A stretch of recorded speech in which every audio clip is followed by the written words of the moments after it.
आप देख रहे हैं आज तक। मैं हूं आपके साथ रोहित सरदाना। शाम के 5 बजने वाले हैं और वक्त तो चला है दंगल का।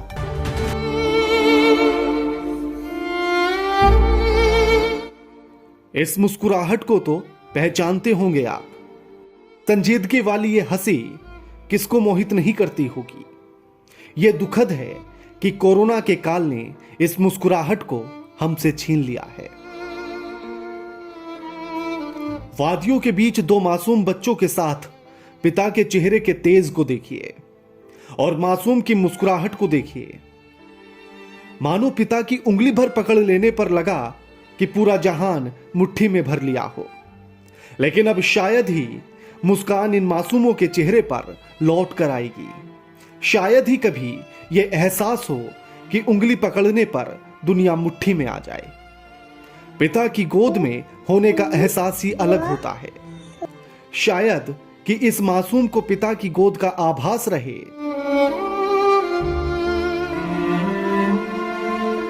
उसको यह एहसास याद रहे। लेकिन कोरोना के चक्रव्यूह में आते ही मौत ने अपने आगोश में ले लिया। कौन लौट आएगा खुशियां, सवाल है।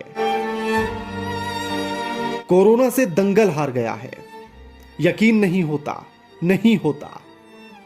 निजी अस्पताल में भर्ती थे। सुबह 4 बजे आईसीयू में भर्ती किया गया था। लेकिन जैसे जैसे दिन चढ़ रहा था उनकी सांसों की डोर टूट रही थी। सूरज की किरणें रोशनी फैला रही थी और सरदाना परिवार मीडिया जगत में अंधेरा छाने लगा था, क्योंकि रोहित अलविदा कह रहा था। दो छोटी छोटी बेटियों के पिता रोहित कैसे हार गए कोरोना से दंगल, भरोसा नहीं होता। अभी कुछ दिन पहले ही आपका प्रोग्राम देखा। आज आप हमारे बीच नहीं हैं। बताइए ना कैसे यकीन करें रोहित सर। घर से एक एक्टर का सपना संजोकर आने वाले हरियाणा के एक छोटे से गांव से रोहित दिल्ली में मीडिया जगत का सरदार हो गया और बन गए रोहित सरदाना। और आप देख रहे हैं आज तक। मैं हूं आपके साथ रोहित सरदाना। जिंदगी के इस मुकाम को हासिल करने के लिए सच में न जाने कितने संघर्ष के दंगल ताल ठोक कर जीते होंगे आपने। लेकिन आज कोरोना से युद्ध लड़ते हुए दुश्मन ने दिल पर वार किया, रोक दी आपकी हृदय गति। पहलवान योद्धा हार गया दंगल। असंभव, गलत, नाइंसाफी, बेमानी है ये हमसे, सबसे, हिंदुस्तान से। वो जहर देता तो सबकी नजरों में आ जाता, तो किया यूं कि उसने दवाएं नहीं दी। यह शेर है अख्तर नज्म साहब का, लेकिन आज की इस स्थिति पर सटीक बैठता है। धड़कनों का थम जाना आसान नहीं है, लेकिन अब बहुत आसान है। कोई कह रहा है कोरोना ने जान ले ली, तो कोई कह रहा है हार्ट अटैक से मौत हो गई है। लेकिन सवाल तो यह है कि थम सांसें गई हैं। कोई कह रहा है कोरोना के खौफ से हार्ट अटैक आया, लेकिन सवाल यह कि धड़कनें रुकी हैं। स्थिति भयावह है, हालात बुरे हैं, व्यवस्थाएं चरमराई हुई है, सरकार असक्षम है, सामर्थ्य बचा नहीं है। सरकार की रगों में दौड़ता हुआ खून पानी बन चुका है। मीडिया की रगों में खून नहीं, संवेदनहीन हो चुके हैं मीडिया हाउस। ऐसे में रगों का खून थमे ना तो क्या हो, ऐसे में धड़कनें रुके ना तो क्या हो, ऐसे में सांसों की सरगम ना टूटे तो फिर क्या हो, ऐसे में जिंदगी छूटे ना तो क्या हो। यही हुआ है, यही हो रहा है।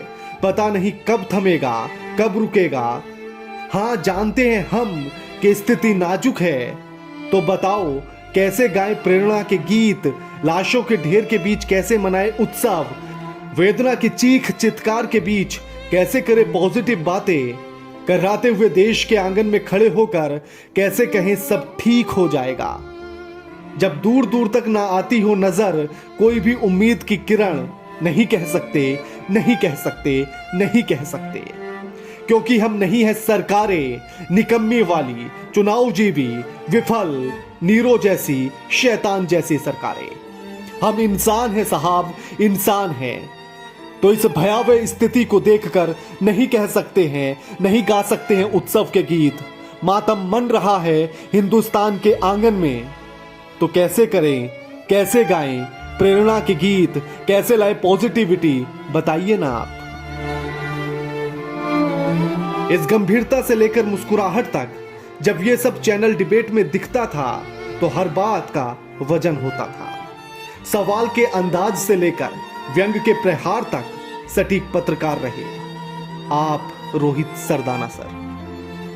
लेकिन अभी भी वक्त है, संभल जाए मीडिया, सवाल करना सीख ले सत्ता से, कहीं देर ना हो जाए जनाब। ऐसा ना हो कि बाग में कोई फूल या पौधा बचे ही नहीं। चमन उजड़ रहा है और माली गीत गा रहा है, बचा लो जनाब, बचा लो सरकार, बचा लो देश को।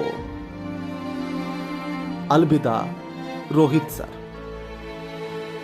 ओम शांति।